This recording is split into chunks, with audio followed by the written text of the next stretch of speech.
Alamak, Priti, lift rosak lagi lah.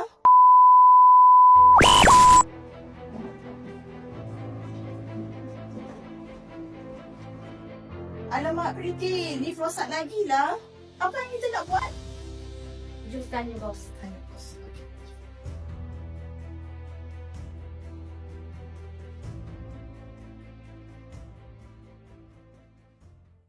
Bos? Yes. Bos, macam mana nak buat kalau lift rosak? Sebagai property manager. Okey. Sekarang lift ni merupakan sebuah jentera yang paling penting untuk sesebuah bangunan yang tinggi ya. Jadi untuk kita memastikan lift tersebut perlulah diselenggara secara telus, right?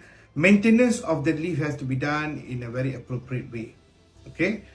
How are we going to do this? Macam mana kita perlu memastikan lift ni diselenggara secara betul? Jadi nombor satu di sini adalah di mana lift contractors ataupun lift maintenance punya competent person perlu memastikan lift tersebut on a monthly basis. Bila mereka masuk, mereka kena check semua parts yang ada di situ, seperti hoisting machine, lift motor room. Ada banyak komponen-komponen yang terlibat untuk memastikan lift tersebut berjalan tanpa sebarang jenis masalah. That is number one. Number two adalah lift contractor kena pastikan lift ni diselenggara secara telus, iaitu melalui preventive maintenance.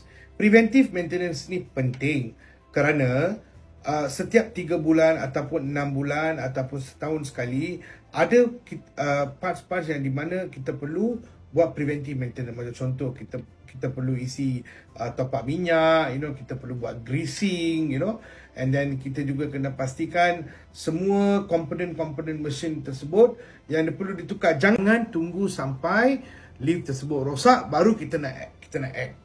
Alright, this is nanti ia akan menyusahkan. Macam contoh hoisting rope tersebut, lagi 6 bulan lagi dah nak worn off, then you have to immediately bagi tahu kepada committee members, and then ambil langkah untuk menukarnya, ataupun kalau perlukan buat preventive maintenance, lakukan preventive maintenance tersebut supaya kita tak nak repair tersebut berlaku di mana time peak hours. Orang baru nak pergi kerja, lift rosak.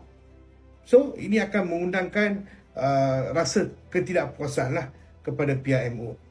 Dan juga sangat penting, semua jentera-jentera ataupun lift ni perlu ada PMA license daripada JKKP.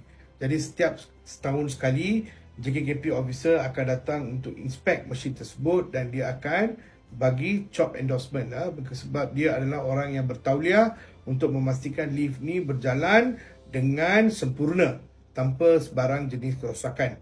Dan tolong pastikan kita sebagai seorang pengurus bangunan ataupun building manager ni, kita perlu pastikan lift semua ni diselenggara dengan betul sebab we are dealing with human lives. We are dealing with human lives. Kita tak nak nanti orang cedera dalam lift, disebab ada banyak kes yang di mana you all can google up disebabkan oleh incompetent of managing the lift ni, banyak kecederaan yang berlaku, right? So kita tak nak benda tu berulang. So as a property manager, we have to really ensure that all the lifts have to be properly serviced, well maintained, to ensure tak ada sebarang jenis kejadian berlaku lah. So that is from my side. And to those lift competent person and also with MO, you all have to join, kena merge together untuk memastikan semua lift dan jentera berjalan secara sempurna. Alright, so jadi kita akan berjumpa dengan topik yang satu lagi on the next session. Until then, I am PMGR Nevish. See you later. Thank you. Bye.